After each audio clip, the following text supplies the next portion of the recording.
ఈ బిట్యూమినస్ రకానికి చెందినటువంటి కోల్ని మనం ఉపయోగిస్తున్నాం, బొగ్గును ఉపయోగిస్తున్నాం. ఈ బొగ్గులో ప్రధానంగా కోల్లో మనకి బాగా అడ్వాంటేజ్ ఏంటి అంటే బిట్యూమినస్ కోల్. ఏ కోల్ అది? Bituminous coal. థర్మల్ పవర్ ప్లాంట్స్లో మన ఇండియాలో వాడే కోల్లో ప్రధానంగా ఏ కోలు? Bituminous coal. ఈ కోల్ని తవ్వి వెలికి తీసే సంస్థలు ఏంటి? ఒకటి SCCL, abbreviations important, Singareni collieries company limited. రెండవది ఏంటిది? CIL, కోల్ ఇండియా లిమిటెడ్ అనేటువంటి సంస్థలు అనేవి పనిచేస్తూ ఉంటాయి. దీనిలో మనకి మెయిన్ ఇవి మనకు GS పరంగా వచ్చే బిట్లు మంచిగా. దాంతోపాటుగా GSలో లాస్ట్ టైం ఎగ్జామ్లో ఏమిచ్చాడు? అత్యధికంగా థర్మల్ పవర్ని ఉత్పత్తి చేసే దేశం ఏమిటి ప్రజెంటు? చైనా. మీరు ఎగ్జామ్ రాసినప్పుడు లాస్ట్ టైం అమెరికా ఉండే, ఇప్పుడు ఎవరు వచ్చారు? చైనా దేశం వచ్చింది. అంటే ఇక్కడ మనకు చైనా. దాంతోపాటుగా మనకు తెలంగాణలో తెలంగాణ కన్నా ముందు ఇండియాలో భారతదేశంలో ఉన్నటువంటి థర్మల్ పవర్ ప్లాంట్స్ ఏమేమి ఉన్నాయి అనే విషయం చూడడానికన్నా ముందు ఉత్పాదకతలో ఫస్ట్ ప్లేస్లో ఎవరున్నారు? థర్మల్ పవర్లో మధ్యప్రదేశ్. ఎవరున్నారు? మధ్యప్రదేశ్. MP అంటాం. MP అంటే ఎవరు? మధ్యప్రదేశ్. మధ్యప్రదేశ్లో ఉన్నటువంటి వింధ్యాంచల్ ఏంటండి? వింధ్యాంచల్. ఈ వింధ్యాంచల్ అనేటువంటి ప్రాంతంలో థర్మల్ పవర్ స్టేషన్ ఉంది. దీని సామర్థ్యం ఎంత మిత్రమా అంటే 4760 మెగావాట్స్.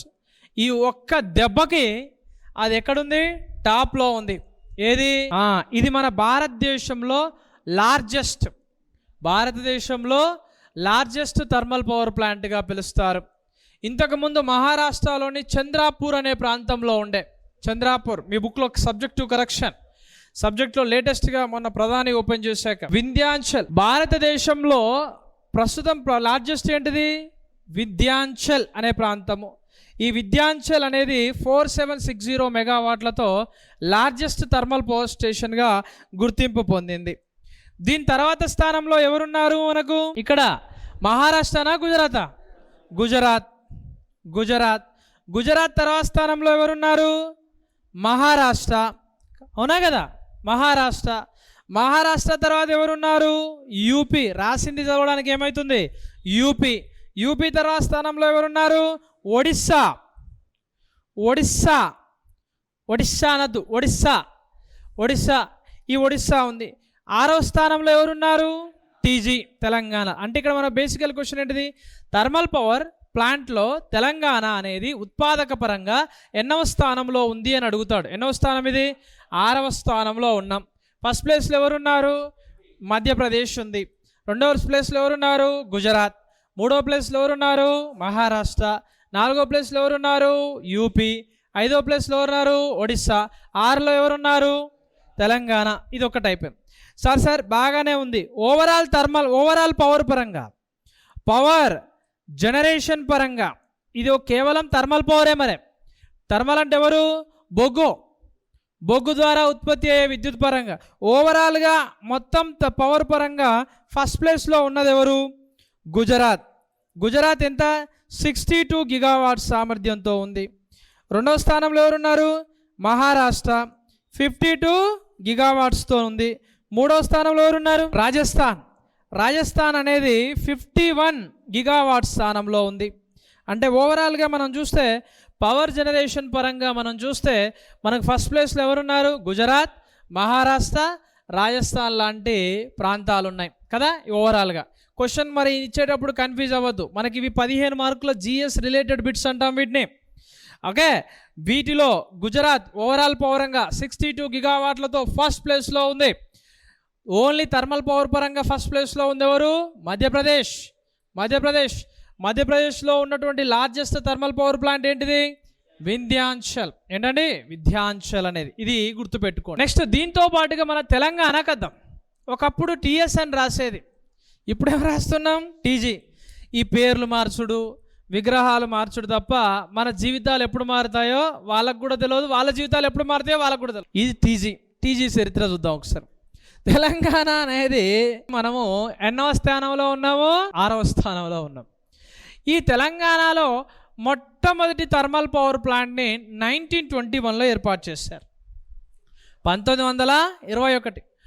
బొగ్గును ఎప్పుడు బయటికి తీసిళ్ళు? 1920లో. అవునా కదా? బొగ్గును ఎప్పుడు బయటికి తీసిళ్ళు? 1920 SCCL ఏర్పడింది. మరి ఎప్పుడు ఫస్ట్ థర్మల్ పవర్ ప్లాంట్ చేశారు? 1921. దాన్నే Hussain Sagar thermal power plant అంటారు. ఏమంటారు? Hussain Sagar thermal power plant. Mir Osman Ali ఖాన్కి దోమలు కుట్టి ఏం చేశాడు? ఆ పవర్ ప్లాంట్ని ఏర్పాటు చేశారు బ్రిటిష్ వాళ్ళ సహాయంతో. 1921లో ఏర్పాటు చేశారు. దీని సామర్థ్యం ఎంత మిత్రమా అంటే 1 మెగావాట్. ప్రస్తుతము దీని యొక్క స్థానంలో ప్రసాద్ ఐమాక్స్ థియేటర్ ఉంది. ప్రసాద్ ఐమాక్స్ థియేటర్ మీరు ఎవరైనా హైదరాబాద్కి వెళ్తే చూడొచ్చు. ప్రసాద్ ఐమాక్స్ థియేటర్ అనేది ఉంది. మొత్తం దేశవ్యాప్తంగా ఎంత పవర్ ఉత్పత్తి అవుతుంది? థర్మల్ పవర్ వాటా 2,39,072 మెగావాట్లు. మొత్తం ఎంత వస్తుంది? 2,39,072 మెగావాట్ల విద్యుత్ వస్తుంది. దీనిలో నాన్ రెన్యూవబుల్ ఎనర్జీ సోర్సెస్ ద్వారా ఎంత వస్తుంది? 234. ఎంతండి? 234 గిగావాట్స్ యొక్క విద్యుత్ వస్తుంది. ఓకే, దీంతో పాటుగా ఇంకా ఏమొస్తుంది ఇక్కడ? రెన్యూవబుల్ ఎనర్జీ సోర్సెస్లో ఎంత వస్తుంది? 226.9 గిగావాట్స్ ఎనర్జీ వస్తుంది. న్యూక్లియర్ ఎనర్జీ ఎంత వస్తుంది ఇప్పుడు దీంతో పాటు? ఇందులో థర్మలే. ఇదంతా ఎవరి వాటా? ఇది థర్మల్ వాటా. ఇంకా ఎంత వస్తుంది దీంట్లో చెప్పండి ఒకసారి? 8.8 గిగావాట్స్ ఆఫ్ ఎనర్జీ వస్తుంది. 8.8 గిగావాట్ల అనేది ఎనర్జీ వస్తూ ఉంటుంది. అంటే మన దేశంలో ఎక్కువగా ఎవరు డామినేషన్లో ఉన్నారు? నాన్ రెన్యూవబుల్ ఎనర్జీ లేదా కన్వెన్షనల్ ఎనర్జీ, బొగ్గు, పెట్రోల్, డీజిల్, న్యాచురల్ గ్యాస్, వీటి మీద ఆధారపడి ఎక్కువగా మనం బతుకుతున్నాం. అలానే Prasad IMAX theatre, first Prasad IMAX theatre స్థానంలో ఎవరుండేది? Hussain Sagar thermal power plant ఉండేది. ఇది కూల్ చేసి దీన్ని కట్టుకున్నారు, లీజుకి ఇచ్చారు. ఈ పరిస్థితుల్లో మళ్ళీ ఫస్ట్ నెంబర్ 1 మొదటి పాయింట్, ఈ థర్మల్ పవర్ ప్లాంట్లో ఫస్ట్తో పాటుగా మన తెలంగాణలో అతిపెద్దదిగా ఏది గుర్తింపు పొందనుంది అంటే 10 ఏళ్ళ నుంచి ఇదే చెప్తున్నా నేను. 2019 JLM నుంచి కూడా ఇదే చెప్తున్నా. 10 అంటే ఆ శంకుస్థాపన జరిగింది అప్పుడే కదా తెలంగాణ వచ్చినాక. YTPP మీన్స్ ఏంటి? యాదాద్రి ఏంటిదండి? Thermal power plant. ఎంత ఇది? 4,000 మెగావాట్ల సామర్థ్యంతో ఉంది. ఎక్కడుంది? ఏ జిల్లాలో ఉంది అనుకుంటున్నారు మీరు? యాదాద్రిలోని దామరచర్ల మండలం వీర్లపాలెం అనే గ్రామంలో ఉంది. ఇప్పుడు వీళ్ళు యాదాద్రిని ఎందుకు పెట్టారు? యాదాద్రిలో పెట్టడానికి ఏమైనా అవకాశం ఉందా? బొగ్గు ఉందా యాదాద్రిలో ఏమన్నా? లేకుంటే యాదాద్రి పక్కన పెద్ద పెద్ద నదులు ఉన్నాయా ఏమన్నా? యాదాద్రిలో ఏమన్నా నది ఉందా? ఆ చుట్టూ ఉన్నటువంటి వాళ్ళ రియల్ ఎస్టేట్ అంతా వెంచర్ డెవలప్ కావడం కోసం ఈ YTPP అంటాం. రెండోది ఏంటి?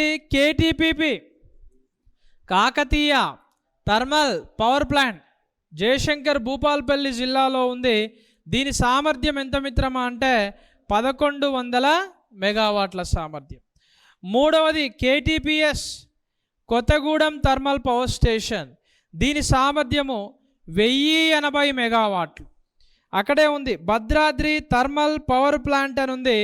అక్కడ 1,800 మెగావాట్లతో కన్స్ట్రక్షన్ అవుతూనే ఉంటుంది అది అంతే. ఇక దాంతో పాటుగా కొత్తగా ఉందా? రామగుండం. ఈ రామగుండం NTPC అంటారు, పెద్దపల్లి జిల్లాలో ఉంది. ఇది 2,600 మెగావాట్ల విద్యుత్తును ఉత్పత్తి చేస్తుంది మిత్రమా. ఇది మొత్తం మనకే రాదు, ఎవరెవరికి పోతుంది తెలుసా? మిగతా వాళ్ళందరికీ పోతూ ఉంటుంది. కేరళ పోతుంది, తమిళనాడు పోతుంది, కర్ణాటక పోతుంది, మహారాష్ట్ర పోతుంది, గోవా పోతుంది. కొంత 11% మన తెలంగాణకి ఇస్తారు. దీంతో పాటుగా ఇది అయిపోయింది. దీంతో పాటుగా ఇంకేముంది ఇక్కడ? YTPP, KTPP, KTPS, BTPP, Ramagundam. ఇవి ప్రధానమైనటువంటి థర్మల్ పవర్ ప్లాంట్ తెలంగాణలో. ఏంటండి? Thermal power plant. దీంతో పాటుగా ఇంకొక ప్లాంట్ ఉంది జైపూర్, మర్చిపోసాం. Jaipur thermal power plant. ఏ పూర్ అండి? Jaipur thermal power plant. ఇది సింగరేణి SCCL వాళ్ళు నిర్మించారు. దీని సామర్థ్యం 1,200 మెగావాట్స్. ఎంతండి? 1,200 మెగావాట్ల విద్యుత్ ఉత్పాదకతో ఉండడం జరిగింది. ఇదేంటిది?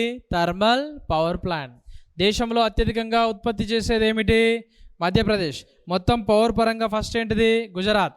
తెలంగాణలో అతిపెద్దది ఏంటిది? వైటీపీపీ. ఏంటిది? వైటీపీపీ. వైటీపీపీ అంటే ఏంటిది? Yadadri thermal power plant. ఇది గుర్తుపెట్టుకోండి. ఇప్పుడు మీరు నేర్చుకున్నది ఇది. థర్మల్ పవర్ ప్లాంట్ పనిచేయాలంటే ఎన్ని సూత్రాల మీద ఆధారపడి పనిచేస్తుందని చెప్పారు మీరు? Rankine cycle. ఏ సైకిల్ అండి? రాంకైన్ సైకిల్ ప్రకారం పనిచేస్తుంది. థర్మల్ పవర్ ప్లాంట్ యొక్క దక్షత సామర్థ్యం ఎంత? 29%.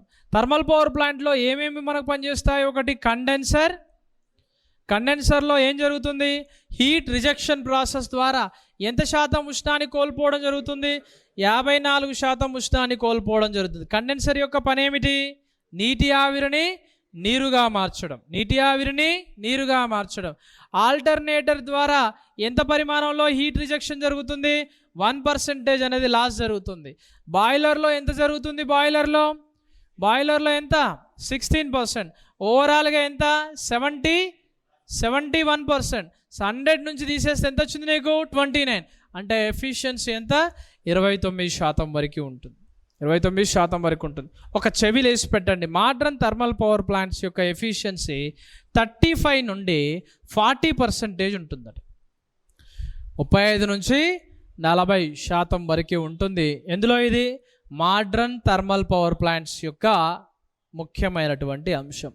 దీనిలో రాంకైన్ సైకిల్ అనే సూత్రాన్ని వాడతారు. ఇది మనం గుర్తుంచుకోవలసిన అంశం. ఓకే, చలో మలిపేస్తున్న ఫోటో తీసుకోండి.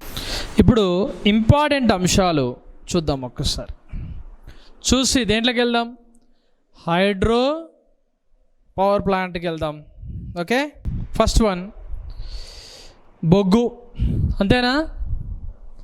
ఏం బొగ్గును వాడినాం? బిట్యూమినస్ బొగ్గును వాడారు. బొగ్గులో నువ్వు బాగా గుర్తుపెట్టుకోవాల్సిన ఏంటిది మిత్రమా? పల్వరైజేషన్. ఏ చేషన్ అండి? పల్వరైజేషన్. పల్వరైజేషన్ మీన్స్ ఏంటిది? బొగ్గుని పొడి రూపంలోకి మార్చే ప్రక్రియ. మార్చలే? ఫస్ట్ మనం ఏం చేసినాం? అన్లోడింగ్ చేసాం. అన్లోడింగ్లో ఏ మెకానిజం వాడాం? వ్యాగనర్ ట్రిప్లర్ మెకానిజంను వాడినాం అన్లోడింగ్లో. తర్వాత దాన్ని ఏం చేసినాం? ప్రిపరేషన్ అంటే ఏంటిది? బొగ్గుని పొడి రూపంలోకి మార్చినాం, పౌడర్ రూపంలోకి మార్చి దేని మీదకి పంపాం మనం? అది బాల్ రోలింగ్ మిల్స్లోకి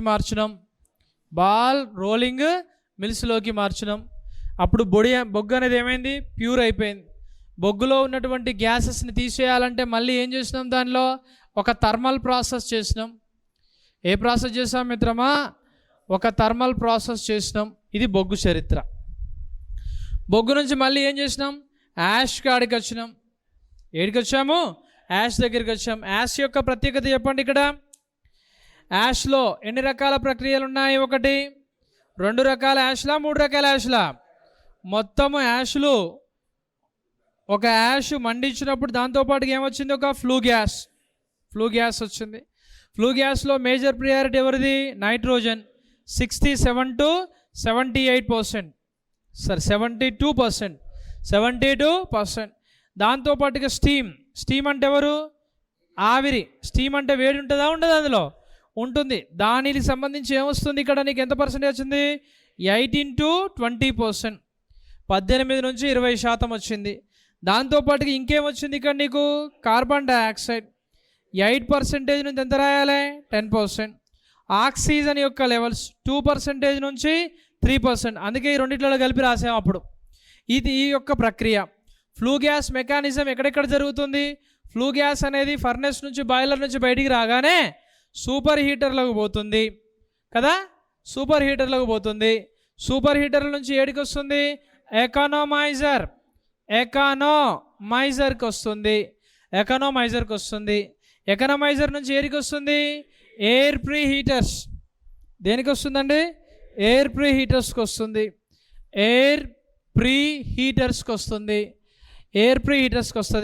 మళ్ళీ ఎయిర్ ప్రీ హీటర్స్ నుంచి వచ్చేటువంటి ఎయిర్ హాట్ ఎయిర్ కదా? రివిజన్. Hot air. ఎకనమైజర్ నుంచి వచ్చేటువంటిది ఫ్లూ గ్యాస్ నుంచి వచ్చేటువంటి టెంపరేచర్, లేదా అది కూడా హాట్ ఎయిరే. ఎందులోకి వస్తుంది మళ్ళీ? బాయిలర్. దేంట్లోకి వస్తుంది? బాయిలర్. అందుకే ఇక్కడ క్వశ్చన్ ఏమి ఇచ్చాం, ఎకనమైజర్ వల్ల బొగ్గు ఎంతవరకు ఆదా అవుతుంది? 15 to 20% వరకు ఆదా అవుతుంది.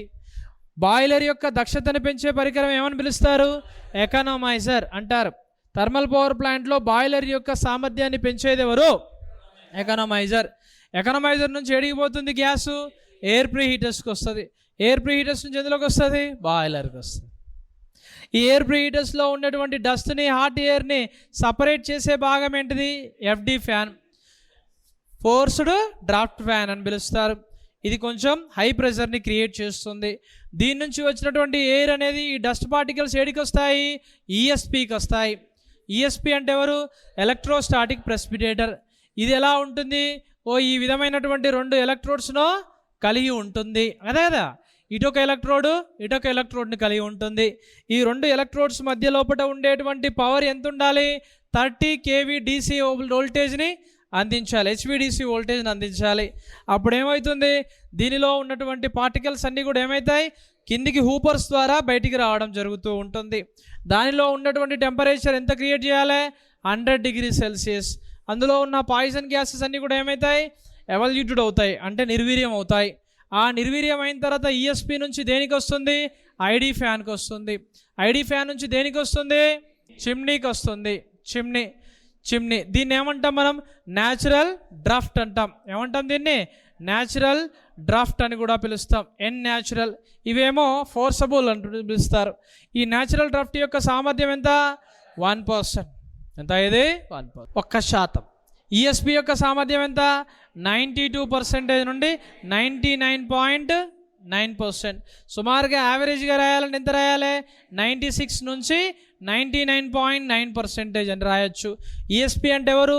ఎలక్ట్రోస్టాటిక్ ప్రెసిపిటేటర్. ఇది మీరు గుర్తుపెట్టుకున్నారు. యాష్లో 2 రకాల యాష్లు ఉంటాయి. ఒకటి హెవీ యాష్ అని పిలుస్తారు, రెండవదేమో ఫ్లై యాష్ అని పిలుస్తారు. ఈ ఫ్లై యాష్లో మనం కలెక్ట్ చేసేటువంటి పార్టికల్స్లో ఏ సిద్ధాంతాన్ని వాడతాం? హైడ్రాలిక్ సిస్టమ్ను ఉపయోగిస్తాం. నీటితో యాష్ని కలిపే ప్రక్రియ, దీన్ని ఏమంటాం? హెవీ యాష్ అంటాం. ఈ హెవీ యాష్ అనేది మనం ఇక్కడనే కలెక్ట్ చేసుకోవచ్చు. ఫ్లై యాష్ని హైడ్రాలిక్ సిస్టమ్ ద్వారా వాటర్తోనే మిక్స్ చేస్తాం. ఇది ఫ్లూ గ్యాస్. ఈ ఫ్లూ గ్యాస్ నుంచి వచ్చేది ఇది. అర్థమైందా? బయటకు వచ్చే వాటిని కలెక్ట్ చేసామా? లైట్ బ్రిక్స్ తయారు చేయడానికి వేటిని వాడతారు? Fly ash. మామూలుగా హెవీ బ్రిక్స్, ఇటుకలు ఉంటాయి, ఎర్ర ఇటుకలు తయారు చేయడానికి ఏమో హెవీ యాష్ వాడతారు. ఏం వాడతారు? Heavy ash. ఇప్పుడు ఇక్కడ రండి. దీని తర్వాత ఎకనమైజర్ కదా. ఎకనమైజర్ ఇదేంటిది? సూపర్ హీటర్ కదా. సూపర్ హీటర్లో ఈడికి వచ్చింది ఏంటిది? ఇక్కడ వాల్వ్. నీకు ఎంత ప్రెషర్ కావాలో అంత ప్రెషర్ అనేది వాల్వ్ అనేది ఇంక్రీజ్ చేయడం, డిక్రీజ్ చేయడం జరుగుతూ ఉంటుంది. ఈ పరిస్థితుల్లో ఫ్లూ గ్యాస్, సూపర్ హీటర్. తర్వాత ఎవరు వచ్చారు? వాల్వ్. ఇక్కడ ఎవరున్నారు? బాయిలర్లో టెంపరేచర్ ఎంత? 300 degrees Celsius. బాయిలర్లో ప్రెషర్ ఎంత? 70 నుండి 160 kg/cm². ఇది దీనికి అనుకునే పరికరం ఏంటిది? పిటాట్ ట్యూబ్. యు ఆకారంలో ఉంటుంది. థర్మామీటర్ ద్వారా టెంపరేచర్ని కనుక్కోవచ్చు. ఓకేనా? ఇందులో బాయిలర్లో పోసే pH ఎంత ఉండాలి? 8.5 నుండి 11.2 ఉండాలి. అంటే 7 above ఉండాలి. 7 కన్నా తక్కువ ఉంటే వాడతారా? వాడకూడదు. వాడితే ఏమవుతుంది అనేది మీకు తెలుసు. బాయిలర్లో పోసేటువంటి నీటికి ఏం చేయాలి? వాటి యొక్క హార్డ్నెస్ని తీసేయాలి కదా. హార్డ్నెస్ని తీసేయాలంటే ఏ ట్రీట్మెంట్ చేస్తారు? Remove of hardness of water ప్రక్రియ, కెమికల్ ట్రీట్మెంటు, క్లోరినేషన్ ప్రక్రియలు చేసి నీటిని శుద్ధి చేయాలి. లేకపోతే ఏమవుతుంది? బాయిలర్లు ఎన్ని రకాల బాయిలర్లు ఉంటాయి? 2 రకాలు. ఒకటి ఏంటిది? Fire tube boiler. ఏ ట్యూబ్ బాయిలర్ అండి? ఫైర్ ట్యూబ్ బాయిలర్ అని పిలుస్తారు. రెండవది ఏంటిది? వాటర్ ట్యూబ్ బాయిలర్ అని పిలుస్తారు. వాటర్ ట్యూబ్ బాయిలర్లో ఇక్కడ ఏముంటుంది? బాయిలర్లో ట్యూబ్లో ఏముంటుంది? వాటర్ ఉంటుంది. చుట్టూ ఏముంటుంది? ఫైర్ ఉంటుంది. ఫైర్ ట్యూబ్ బాయిలర్ విషయానికి వచ్చేవరకు లోపల ఏముంటుంది? ఫైర్ ఉంటుంది. చుట్టంతా ఏముంటుంది? నీరు ఉంటుంది. నీరు. లో ప్రెషర్ అట్మాస్ఫియర్ క్రియేట్ చేయాలంటే ఏం వాడచ్చు? Fire tube boiler. High pressure atmosphere create చేయాలంటే ఏం వాడచ్చు? వాటర్ ట్యూబ్ బాయిలర్ని ఉపయోగిస్తారు. ఈ బాయిలర్లో ఉండేటువంటి ఈ యొక్క ఎడ్జెస్కి, ఈ గోడలకి పట్టుకోకుండా, ఉప్పు లాంటి పదార్థాలు పట్టుకోకుండా ఏం చేయాలి? దాని యొక్క వాటర్ యొక్క నేచర్ని ఏం చేయాలి? డిక్రీజ్ చేయాలి. దానికోసం ఏం వాడతాం? లైమ్ వాటర్, కాల్షియం హైడ్రాక్సైడ్ లాంటి రసాయనాలను ఉపయోగిస్తాం. సోడియం కార్బోనేట్, ఏ కార్బోనేట్ నానా? సోడియం కార్బోనేట్ లాంటి రసాయనాలను ఉపయోగించి నాన్ కార్బోనేట్ అండ్ కార్బోనేట్ వాటిని ఏం చేస్తాం? రిమూవ్ చేయడం జరుగుతుంది. ఏం చేస్తాం? తొలగిస్తాం. ఈ ప్రక్రియ. ఇందులో లో ప్రెషర్, హై ప్రెషర్ అవసరాలు. స్కేలింగ్ అంటే ఏంటిది? ఆ లోపల ఉన్న ట్యూబ్కి ఉప్పు పేరుకుపోతుంది. ఉప్పు నీళ్ళతో ఎట్లా ఉంటుంది తెలుసు కదా, లవణీయత. అవంతా కూడా డీటెయిల్గా మీకు అలా నోట్స్ కూడా రాయించారు. ఓకే, దీంతో పాటుగా ఇక్కడ ఎవరున్నారు? వాల్వ్. ఎవరున్నారు? వాల్వ్. వాల్వ్ తర్వాత ఇక్కడ ఎవరున్నారు? టర్బైన్ కదా, టర్బైన్.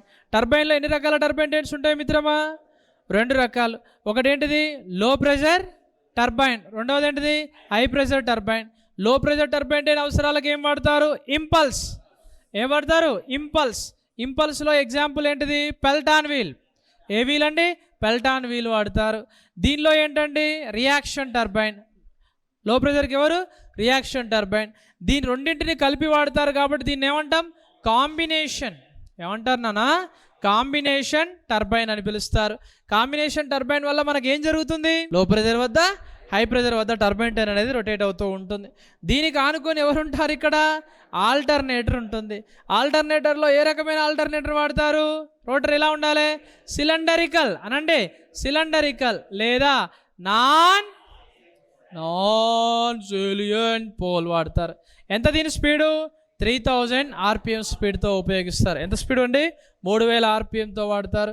ఇందులో ఎన్ని పోల్ సిస్టమ్ ఉంటుంది? 2 పోల్ సిస్టమ్ ఉంటుంది. ఆల్టర్నేటివ్ యొక్క వోల్టేజ్ని పెంచడం, తగ్గించడం ఎవరు చేస్తారు? ఎగ్జైటర్. ఎవరు చేస్తారు? ఎగ్జైటర్ అనేది చేస్తుంది. షూర్. దీని తర్వాత విషయానికి వస్తే ఇదేంటిది? ఆల్టర్నేటర్. దీంట్లో నుంచి కిందికి వచ్చేదాన్ని ఏమంటాం? స్టీమ్ అంటాం. ఏమంటాం? స్టీమ్ అంటాం. స్టీమ్లో మళ్ళీ ఏం జరుగుతుంది? Steam to converts. ఏంటండి? Steam to converts water. నీటి ఆవిరి ఏ విధంగా మారుతుంది? నీరుగా మారుతుంది. ఎన్ని రకాల కండెన్సర్లు వాడాం? 2. ఒకటేమో జెట్ కండెన్సర్, రెండోది సర్ఫేస్ కండెన్సర్. సర్ఫేస్ కండెన్సర్ యొక్క పని ఏంటి? లోపల నుంచి స్టీమ్ పోతుంటే చుట్టూ ఏమవుతుంటుంది? చల్లని నీరు పోతూ ఉంటుంది. జెట్ ఏంది? Hot water and cool water రెండు కూడా ఏమవుతాయి? మిక్స్డ్ అవుతూ ఉంటాయి. ఇది థర్మల్ పవర్ ప్లాంట్లోని ఓవరాల్గా మనం డిస్కస్ చేసినటువంటి 9 గంటల సారాంశం. ఈ థర్మల్ పవర్ ప్లాంట్లో దక్షత అనేది దేని మీద ఉంటుంది? బాయిలర్ సామర్థ్యము ఇంటూ జనరేటర్ సామర్థ్యము ఇంటూ టర్బైన్ సామర్థ్యాన్ని బట్టి ఉంటుంది. బాయిలర్ ఎంత పనిచేస్తే టర్బైన్ టైన్ ఎంత తిరుగుతుంది, టర్బైన్ టైన్ ఎంత తిరిగితే ఎలక్ట్రికల్ ప్రొడక్షన్ కూడా అంతే పెరుగుతూ ఉంటుంది. ఈ థర్మల్ పవర్ ప్లాంట్లో మేజర్ ప్రియారిటీ ఎవరు? ఒకటి పంపు, రెండవది ఎవరు? బాయిలర్, మూడవది ఎవరు? టర్బైన్, నాలుగవది ఎవరు? కండెన్సర్. వర్క్ ఎక్కడ స్టార్ట్ అయింది? పంపు వద్ద స్టార్ట్ అవుతుంది. హీట్ ఎందులో అందించబడ్డది? బాయిలర్లో అందించబడింది. వర్క్ ఎందులో అవుట్ అయింది? టర్బైన్లో అవుట్ అయింది. హీట్ ఎందులో అవుట్ అయింది? కండెన్సర్లో అవుట్ అయింది. ఈ సైకిల్ని మనం ఏమంటాం నాన్న? రాంకైన్ సైకిల్ అంటారు. ఇది very very very very important అయినటువంటి అంశం. మీరు ఏ విధంగా కావాలనుకుంటే ఆ విధంగా మీకు కంప్లీట్ ఇన్ఫర్మేషన్ నేను ఇచ్చాను. పవర్ ఎక్కడ పుట్టింది, ఏం పుట్టింది, ఏ బిట్యూమినస్ కోల్ను వాడారు, రాంకైన్ సైకిల్ అంటే ఏంటి, థర్మల్ పవర్ ప్లాంట్లో ఎన్ని కండెన్సర్లు వాడారు, కండెన్సర్లు 2, బాయిలర్లు 2 కదా, బాయిలర్లు 2. ఇక్కడ ఏమేమి రాశారు? బూడిద 2 కదా, బూడిద 2. తర్వాత దీంట్లో వచ్చేది ఫ్లూ గ్యాస్ ఎక్కడెక్కడ కలెక్ట్ చేయబడింది? సూపర్ హీటర్ల ద్వారా. 300 డిగ్రీ సెంటీగ్రేడ్ ఉన్నటువంటి టెంపరేచర్ ఎంత అయితే సూపర్ హీటర్లో 540 లేదా 1000 ఫారెన్ హీట్స్కి పెరుగుతూ ఉంటుంది. 1000 ఫారెన్ హీట్స్కి పెరుగుతూ ఉంటుంది. ఫారెన్. తర్వాత ఎకనామైజర్, తర్వాత ఎయిర్ ప్రీ హీటర్, తర్వాత ఈఎస్పి. అత్యంత సామర్థ్యవంతమైనది ఏంటిది? ఈఎస్పి. ఫ్యాన్లు 2 రకాలు, FD fan, ID fan. FD fan అంటే forced draft fan. ID fan అంటే ఏంటిది? ఇండ్యూస్డ్ డ్రాఫ్ట్ ఫ్యాన్గా పిలుస్తారు. దీని తర్వాత ఎవరున్నానన్నా? చిమ్నీ. ఎంత శాతం దీని సామర్థ్యము? 1%, 1% దీని సామర్థ్యం. థర్మల్ పవర్ ప్లాంట్లో మనకి టర్బైన్లు కూడా 2 రకాలు, ఇంపల్స్ ఉంది, రియాక్షన్. అంటే తక్కువ ప్రెషర్ వద్ద కూడా పవర్ని ప్రొడక్షన్ చేయొచ్చు. ఈ మొత్తం కూడా థర్మల్ పవర్ ప్లాంట్లో ఎనర్జీని ప్రొడక్షన్ చేయడానికి మినిమం ఎంత టైం పడుతుంది నాన్న? 5 to 7 అవర్స్ పడుతుంది. 5 నుంచి 7 గంటలు పడుతుంది. మరి థర్మల్ పవర్ ప్లాంట్ అనేది బేస్ లోడ్ ఆధారంగా ఉందా, పీక్ లోడ్ ఆధారంగా ఉందా? థర్మల్ పవర్ ప్లాంట్ కేవలం బేస్ లోడ్ ఆధారంగానే డిజైన్ చేయబడింది. అప్పటిదప్పుడు పెరిగేటువంటి ఆ పీక్ లోడ్ని థర్మల్ పవర్ ప్లాంట్ ఏ విధంగా కూడా, థర్మల్ పవర్ ప్లాంట్ మీద లోడ్ ఫ్యాక్టర్, ఏ ఫ్యాక్టర్ అండి? లోడ్ ఫ్యాక్టర్, భారం అనేది ఎక్కువగా ఉంటుంది. Load factor is high. Load factor అనేది థర్మల్ పవర్ ప్లాంట్లో ఎక్కువగా ఉంటుంది. దేంట్లో ఎక్కువగా ఉంటుంది? థర్మల్ పవర్ ప్లాంట్లో ఎక్కువగా ఉంటుంది. ఇలా మన దేశంలో అది. నెక్స్ట్ మీరు ఇలా స్టీమ్తో నడిచే ఇంకొకటి ఉంటుంది, nuclear power plant. Nuclear power plant మన యొక్క థర్మల్ పవర్ ప్లాంట్లో దాన్ని ఎందులో కొలుస్తారు? మెగా వాట్లలో కొలిస్తే. న్యూక్లియర్ పవర్ ప్లాంట్కి వచ్చేవరకు మెగా ఎలక్ట్రాన్ వోల్ట్స్లో కొలుస్తారు. ఎలా కొలుస్తారు? మెగా ఎలక్ట్రాన్ వోల్ట్స్లో కొలుస్తారు. ఇవన్నీ కూడా మనకి మళ్ళీ న్యూక్లియర్ పవర్ ప్లాంట్ వచ్చినప్పుడు వస్తూ ఉంటుంది. అంటే ఒక్కొక్క ప్రాసెస్కి ఒక్కొక్క రకమైనటువంటి ఇన్వాల్వ్మెంట్ ఉంటుంది. ఇది థర్మల్ పవర్ ప్లాంట్ యొక్క మెయిన్ ఇన్ఫర్మేషన్. ఓవరాల్గా మనకు గతంలో అడిగిన బిట్లు మాత్రం ఎకనామైజర్ ఏమని అడిగాడు? థర్మల్ పవర్ ప్లాంట్లో బాయిలర్ యొక్క సామర్థ్యాన్ని పెంచేది ఎవరు? ఎకనామైజర్. ఇది క్వశ్చన్ అడిగాడు. థర్మల్ పవర్ ప్లాంట్లో అత్యధిక సామర్థ్యం చూపేది ఏంటి? ESP, electrostatic precipitator. ఈ క్వశ్చన్ కూడా అడిగాడు. నీటి ఆవిరిని నీరుగా మార్చేది ఏంటి? కండెన్సర్. నీరుని నీటి ఆవిరిగా మార్చేది బాయిలర్. ఏంటది? బాయిలర్. నీటి ఆవిరిని నీరుగా మార్చేది ఎవరు? కండెన్సర్. ఈ బిట్ కూడా ఎగ్జామ్లో అడిగాడు. థర్మల్ పవర్ ప్లాంట్లో ఏ బొగ్గు వాడుతారు అని అడిగాడు. Bituminous coal. ఏ కోల్ వాడతారు? బిట్యూమినస్ కోల్ అనేది ఉపయోగిస్తారు.